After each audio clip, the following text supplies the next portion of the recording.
నమస్తే. Welcome to our channel. నేను మీ పద్మావతి. ఈ రోజు నుంచి మన రెడ్ టీవీ భక్తిలో కళ్యాణమస్తు అనే ప్రోగ్రామ్ అనేది స్టార్ట్ అవ్వబోతుంది.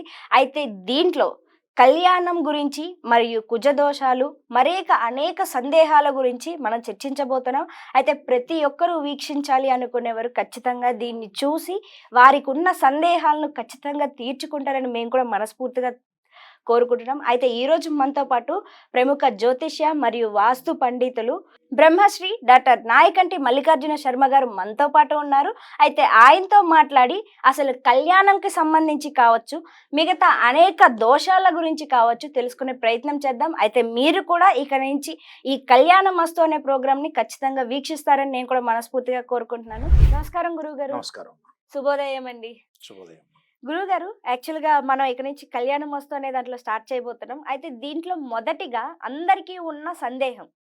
చాలామంది పెళ్లి చేసుకోవాలి అని అనుకునే థాట్ రాగానే, సంబంధం కుదరగానే ఇద్దరి జాతకాలు చూసుకుంటారు. లైక్ ఈ అబ్బాయిది కావచ్చు, అమ్మాయిది కావచ్చు. అవును. ఇరువురు జాతకాలు చూసుకున్నప్పటికీ కూడా కొన్ని పెళ్లి పీటలకి వరకు రాకముందే ఆగిపోతున్నాయి. ఇంకొన్ని పెళ్ళైన సంవత్సరం లోపే విడిపోతున్నాయి. ఎందుకనంటారు? ఇంత చూసినప్పటికీ కూడా ఎందుకు విడిపోతున్నారు?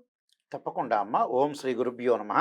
ఇక్కడ జ్యోతిష్ శాస్త్రం ప్రకారంగా వాస్తవంగా ఏందంటే కొంతమంది విడిపోవటానికి పెళ్లి సంబంధాలనేవి అనుకూలంగా రాకపోవటం, హ్మ్. అలానే పెళ్లి సంబంధాలు నిశ్చితార్థం వరకు వచ్చి ఆగిపోవటం ఒకటి. తర్వాత నిశ్చితార్థం అయిపోయిన తర్వాత వివాహం అయిపోయిన తర్వాత కూడా ఇద్దరి మధ్యలో డిస్ప్యూట్స్ రావడానికి జరిగే కారణాలు చాలా ఉన్నాయి. హ్మ్.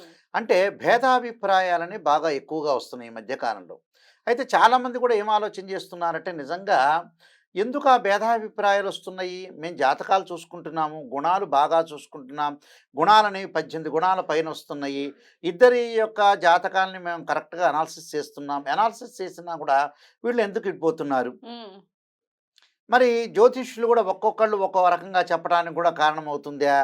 అనేవి కొన్ని ప్రశ్నలనేవి చాలా ఎక్కువగా ఉంటాయి.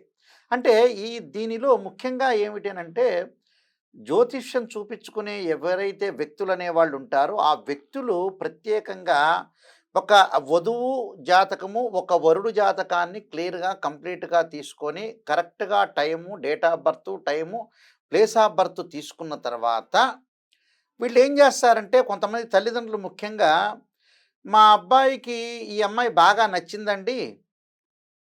సంబంధం బాగుందని అనుకుంటున్నాము. హ్మ్. కొంచెం చెప్పండి గురువుగారండి" అని ముందు వీళ్ళే చెబుతారు. అంటే యాక్చువల్‌గా ఏందంటే పుల్లబెట్టడం అని అర్థం. అవును. మామూలుగా సాధారణ లాంగ్వేజ్‌లో చెప్పాలంటే. హ్మ్. కానీ ఒక గురువుగారిని సంప్రదించినప్పుడు గురువుగారితో ఏమడగాలంటే నిజంగా క్వెషన్ అయితే ప్రజలకి తెలియని విషయం. గురువుగారండి, మా అబ్బాయికి ఈ అమ్మాయిని చేసుకోవాలనుకుంటున్నాం. సంబంధం కరెక్ట్ మీరు మ్యాచింగ్ అయితే మేము చేసుకుంటాము. జాతకపరంగా పరిపూర్ణంగా మీకు నచ్చినట్టయితే మేము చేసుకుంటాం. లేకపోతే మేము ఇది అవాయిడ్ చేస్తామని చెప్పరీళ్ళు. ఫస్ట్ ప్రజల దగ్గర కారణం ఒకటి.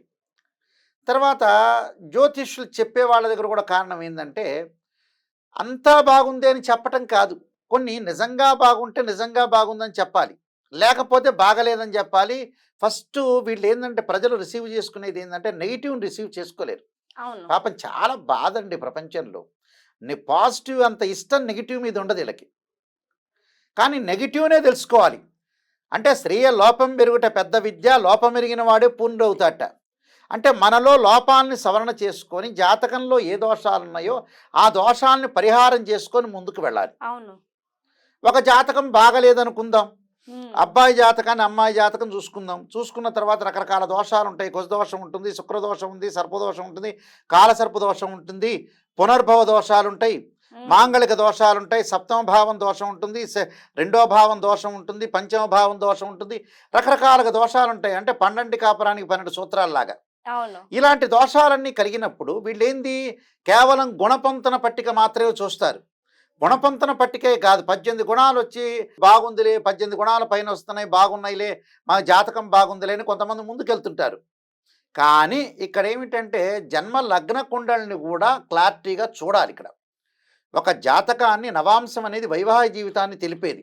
రాశిచక్రం చూడాలి, భావచక్రం చూడాలి, నవాంశ చక్రం కూడా చూడాలి. హ్మ్. ఇవన్నీ కూడా పరిపూర్ణంగా అనాలిసిస్ చేసి ఒక జ్యోతిష్యుడి దగ్గరికి వచ్చిన తర్వాత నిజాన్ని చెప్పండి గురువుగారండి అని చెప్పాలక్కడ. నిజాన్ని చెప్పండి అని చెప్పకుండా పర్వాలేదండి, అమ్మాయి ఇష్టపడుతున్నారు, అబ్బాయి ఇష్టపడుతున్నారు అని చెప్తే గురువుగారు ఏం చేస్తారు జ్యోతిష్యుడు? ఏం చేస్తారు? బాగోకపోయినా బాగుందని చెప్తారు బాగుందని చెప్తారు. కలపాలని. అవునా? అవును. క్వెషనా? అలా చెప్పకూడదు. వీళ్ళు చెప్పకూడదు, వాళ్ళు అనకూడదు. హ్మ్. తర్వాత ఇంకోటేందంటే, మన వాళ్ళేం చేస్తారంటే, కళ్యాణ మండపానికున్న ప్రాధాన్యత, డెకరేషన్స్‌కున్న ప్రాధాన్యత జాతకాన్ని పర్ఫెక్ట్ చూపించుకోరు. ఆహాహా! అవును. ఫంక్షన్ హాల్‌లో లక్షలు లక్షలు ఖర్చు పెడతారు. 50,00,000 అయినా సరే ఫంక్షన్ హాల్‌లో ఖర్చు పెడతారు. సమయానికి ముహూర్తానికి, సమయానికి జీలకర్ర, బెల్లం పెట్టరు. సరైన జాతకాలు చూపించుకోరు. దానికి సంబంధించిన ఏదైనా దోషాలుంటే దోషాలు చేసుకోరు. హ్మ్. నువ్వు ఇక్కడ ఏమవుతుందంటే ప్రజల్లో ఎవ్వరైనా సరే ప్రజల్లో యొక్క లోపం ఏంది అనంటే డబ్బు ఖర్చు పెట్టేదాన్ని అసలు దానికి ఖర్చు పెట్టరేళ్ళు. అసలు లోపం జరిగేది అదే కారణం. నీకు మ్యారేజ్ బ్యూరోకి వెళ్ళారు. మ్యారేజ్ బ్యూరోలో మంచి మ్యారేజ్ బ్యూరో ఉంది. మంచి చెప్పేవాళ్ళు ఒక రూపాయి ఎక్కువ అడిగారనుకో మ్యారేజ్ బ్యూరోలో డబ్బులు కట్టరు. ఒక ఆస్ట్రాలజర్ పర్ఫెక్ట్‌గా చూడాలి అన్నప్పుడు అతనికి వెనక ముందు ఆడుతుంటారు డబ్బుల గురించి. దానికి రెమెడీస్ చేసుకోండి ఎక్కడైనా సరే అంటే రెమెడీ చేసుకోవడానికి ఇదైపోతుంటారు. ఒక క్షేత్రానికి వెళ్ళండి. ఆ క్షేత్రంలో మీరు పూజ చేసుకోండి లేకపోతే ప్రదర్శనలు చేయంటే అబ్బా! డబ్బులు ఖర్చయితున్నట్టు. అది తీసుకెళ్ళి ఈ డబ్బులన్నీ తీసుకెళ్ళి ఫంక్షన్ హాల్‌లోనో, విడిపోయిన తర్వాత కోర్టు కేసులకో తిరుగుతూ ఉంటారు ఈళ్ళు. అవును. అంటే దేనికి పెట్టాలో దానికి పెట్టాలి. కొంతమందున్నారు. ఇంకొంతమంది ఎలా ఉన్నారంటే పేరెంట్స్ కూడా ఒక అమ్మాయి సంబంధం చూసినప్పుడు అబ్బాయి ఇల్లు ఎక్కడో అయింటుంది. అమ్మాయి వాళ్ళు హైదరాబాద్, అబ్బాయి వాళ్ళు గుంటూరు అయింటుంది. అందు తర్వాత అబ్బాయి వాళ్ళది మనం ఉదాహరణకి గుంటూరు అయితే, అమ్మాయి వాళ్ళది హైదరాబాద్ అయితే, ఈ అమ్మాయి వాళ్ళ ఇంటి దగ్గర నుంచి గుంటూరు వెళ్ళటానికి ఒక 4, 5 సార్లు ఆ ఇంటికెళ్ళాలా అబ్బాయి వాళ్ళ ఇంటికి. హ్మ్. అబ్బా! ఖర్చవుతుందిలే ఈ ట్రావెలింగ్‌లో ఖర్చు ప్రతిసారి వెళ్ళినప్పుడు 12,000 అవుతుందని వెనకాడుతుంటారు ఈళ్ళు. కానీ వాళ్ళ ఇంటికి వెళ్ళాలిగా. అబ్బాయి ఇంటికెళ్ళి అబ్బాయి ఎలాంటి వాడు, తండ్రి ఎలాంటి వాడు, తల్లి ఎలాంటిది, వీళ్ళు కూడా రావాలిగా. అమ్మాయి ఎలాంటిది, అమ్మాయి తల్లిదండ్రులు ఎలాంటి వాళ్ళని చూసుకోవాలిగా. చూసుకోకుండా వీళ్ళు డబ్బులు ఖర్చవుతాయనే ఉద్దేశంతోటి వీళ్ళెళ్ళరు కొంతమంది. అది కూడా లోపమే ప్రజల్లో నిజం చెప్పాలంటే. హ్మ్. వెళ్ళాలి 10 సార్లు వెళ్తే గాని వాళ్ళ బిహేవియర్ తెలియదుగా. జాతకం అనేది పర్ఫెక్ట్ చూపించుకోవాలి. చూపించుకోవాలి. దానికి తగ్గ రెమెడీస్ అనేవి పర్ఫెక్ట్ చేసుకోవాలి. చేసుకుంటే మంచి జరిగే అవకాశం ఖచ్చితంగా ఉంటుంది. వీళ్ళేం చేస్తారంటే లోపం చేస్తుంటారు. వెళ్ళటానికి లోపం చేస్తారు, రెమెడీస్‌కి లోపం చేస్తారు. జాతకంలో 18 గుణాలు వచ్చినయి చాల్లే నెట్‌లో కొట్టుకుంటారు. నెట్‌లో కొట్టుకోవటం కాదది. ఒక ఆస్ట్రాలజర్, ఒక పర్ఫెక్ట్ ఆస్ట్రాలజర్ చెప్పటం విధానం వేరుగా ఉంటుంది. హ్మ్. మనం సంస్కరించుకోవాలి. మనం దోషాన్ని తొలగించుకోవాలి. మనం బాగుండాలంటే ఏంటి? నిజాన్ని తెలుసుకోవాలి. అవును. ఒక డాక్టర్ దగ్గరికి వెళ్ళిన తర్వాత ఆ డాక్టర్‌ది ఉదాహరణకు ఒక డాక్టర్ దగ్గరికెళ్ళాం షుగర్ వచ్చిందని చెప్తారు. చెప్పింది మనం టాబ్లెట్ వాడితే ఆ డాక్టర్‌ని అనుసరిస్తే మన షుగర్ తగ్గిపోతుంది ఇక్కడ. వీళ్ళేం చేస్తారంటే పైపైన చూసుకుంటారు జాతకాన్ని. పైపైన కాదు. మనం అంత ఖర్చు పెట్టినప్పుడు నిజంగా జాగ్రత్త పడాలా? అవును. అలా అని వీళ్ళు పిసినారి వాళ్ళ కాదు. ఇప్పుడు ఉదాహరణకి ఎగ్జాంపుల్ ఒక డాక్టర్ దగ్గరని మనం కన్సల్ట్ అయ్యామనుకోండి. అతను ఎక్స్‌రే రాస్తే రూ. 1,500 అవుతుందంటే వీళ్ళు ఈ 1,500 పెట్టరు. హుహుహు. పక్క రోజు 50,000 పెట్టి సెల్ కొంటాడు. హ్మ్. అంటే ఆ డబ్బు ఖర్చు పెట్టేది నీకు సెల్లుకు ప్రాధాన్యత ఉంటుందా? ఎక్స్‌రేకి ప్రాధాన్యత ఉంటుందా? అంటే డాక్టర్‌కి ఒక ప్రయారిటీ ఇవ్వాలి. మన జీవితం బాగుండాలి. మనం ఎక్కువకేళ్ళు బతుకుతే బాగుంటాము. పిల్లల్ని చూస్తాము. మనవరాళ్ళని చూస్తుంటాం. వాళ్ళ పెళ్ళిళ్ళు చూస్తుంటాం. ఇంకా డబ్బులు సంపాదించగలుగుతాం. హ్మ్. అది ఆలోచన చేసే లక్ష్యాన్ని బట్టి ఉంటుంది. అంటే బ్రెయిన్ మెచ్యూరిటీ లెవెల్స్ పెరగటం అనేది ఉండాలి. ఒక అమ్మాయికి పెళ్లి చేయాలంటే, ఒక అబ్బాయికి పెళ్లి చేయాలంటే దశలు, అంతర్దశలు కూడా మనం చూసుకోవాలి. కేవలం మనకి గుణాలు 18 పాయింట్ వచ్చినది అనే పాయింట్ కాదిక్కడ.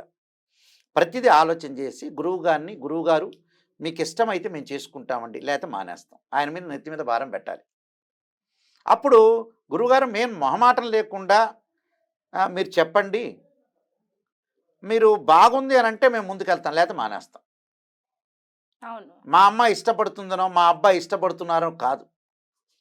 తర్వాత గురువుగారిది ఏముండదక్కడ. పెళ్ళికొచ్చిన పెద్దలొస్తారు. ఎంతోమందొస్తారు. అందరూ బఫే మీల్స్ తింటారు. వెజిటబుల్ బిర్యానీ తింటారు. అందరూ తిని ఎళ్ళిపోతారు. బాధపడేదెవరు? అమ్మాయి తల్లిదండ్రులు, అబ్బాయి తల్లిదండ్రులు, అవును. అమ్మాయి, అబ్బాయి. ఫోటోలో వాడు ఫోటోలు తీస్తాడు. అందరూ వచ్చి ఎళ్ళిపోతారు. పురోహితులు ఎళ్ళిపోతారు. అందరూ ఎళ్ళిపోతారు. బాధపడేది వాళ్ళే కదా! అందువల్ల జీవితాన్ని ఎప్పుడూ కూడా చాలా జాగ్రత్తగా ఆలోచన చేసి ముందుకు వెళ్ళాలి.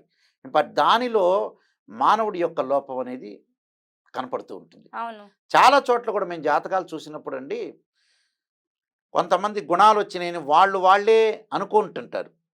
18 గుణాల పైన ఇచ్చినండి వెల్ అండ్ గుడ్ బాగుందండి. ఇక నెట్‌లో చూసుకుంటున్నాం. ఇంకోటేం చేస్తారంటే అసలు వివాహాన్ని చేసే గ్రహం ఏమిటంటే శుక్రుడే. అవును. వీళ్ళు కుజుడి వైపు వెళ్ళిపోతుంటారు. హ్మ్. కుజుడిని కూడా చూడాలి బట్ కానీ అసలైన శుక్రగ్రహాన్ని మర్చిపోతారు వీళ్ళు. హ్మ్. మర్చిపోవటం వల్ల ఏమిటి? అసలు నిజంగా శుక్రుడు అనేవాడు కళత్రకారకుడు. అంటే 193 దేశాల్లో అందరికి కూడా వివాహం కావాలంటే శుక్రుడే. హ్మ్. శుక్రగ్రహం యొక్క అనుకూలత ఉంటేనే మనకు వివాహం అవుతుంటుంది. నిజాన్ని తెలుసుకోవాలి. నిజాన్ని తెలుసుకోవాలి. వెల్ క్వాలిఫైడ్ అయిన ఆస్ట్రాలజర్‌ని సంప్రదించాలి. గురువుగారండి నిజం చెప్పండి అని చెప్పాలి. ఆ నిజం చెప్పిన తర్వాత తెలుసుకున్న తర్వాత మనం వద్దో, అక్కర్లేదో సంబంధాన్ని చూసుకోవాలి. హ్మ్. ఇలాంటివన్నీ గూడా రకరకాల కారణాలుంటాయండి జీవితంలో. ఆ కారణాలను ఏందంటే మనం కరెక్ట్‌గా అనాలిసిస్ చేయాలి. నిజంగా జాతకాలు బాగున్నాయా? లేదా? సంతానం కలుగుతుందా? లేదా? ఉద్యోగం అనేది ఎలా ఉంటుంది? వాళ్ళ ఫ్యామిలీ మెంబర్స్ ఎలా ఉంటారు? ఏ ఏ దోషాలు జాతకంలో ఉన్నాయి నిజంగా? అనేది గుర్తుపెట్టుకోవాలి. కొంతమంది మా దగ్గరికి జాతకాలకు వచ్చేవాళ్ళమ్మ మీరు ఆస్ట్రాలజర్‌ని సంప్రదించారంటే, సంప్రదించాం గురువుగారని అంటాడు. చెప్పిన తర్వాత మరి ఎందుకు జరిగిందమ్మా ఈ కారణం అంటే చెప్పలేరు. ఇప్పుడు డాక్టర్ దగ్గరికి వెళ్ళిన తర్వాత కడుపులో నొప్పి వచ్చిందంటే కిడ్నీలు ద్వారా కడుపులో నొప్పి వచ్చిందా లేకపోతే గ్యాస్ట్రిక్ సమస్యన ఏదో సమస్య వల్లే కదా శరీరంలో ఇన్బ్యాలెన్స్ అయితేనే నొప్పి వస్తుంది. ఒక వ్యక్తికి విడాకులు జరుగుతున్నాయంటే జాతకపరంగా దోషం ఉంటేనే జరుగుతుంది. హ్మ్.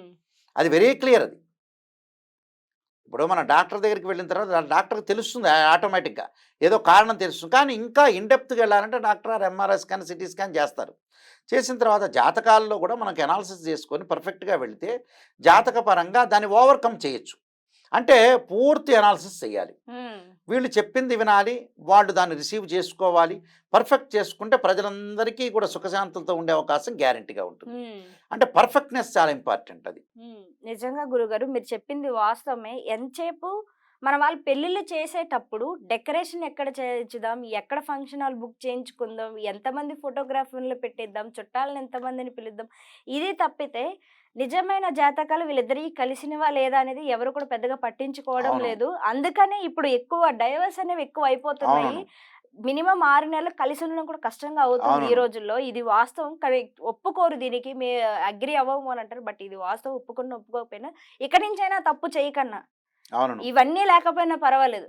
ఫస్ట్ వాళ్ళ జీవితాంతం కలా నిర్వీర్ణం చేసుకోవాలి అనేది కూడా ఆలోచించుకోవాలని నేను కూడా మనస్ఫూర్తిగా కోరుకుంటున్నాను. అండ్ ఈ వీడియో మీకెలా అనిపించిందో కామెంట్ సెక్షన్‌లో కామెంట్ చేయండి. ఇలాంటి మరెన్నో వీడియోస్ కోసం ప్లీజ్ సబ్స్క్రైబ్ చేసుకోండి, షేర్ చేయండి, లైక్ చేయండి. మరోసారి మరో వీడియోతో మీ ముందుకొస్తాను. అంతవరకు సెలవు.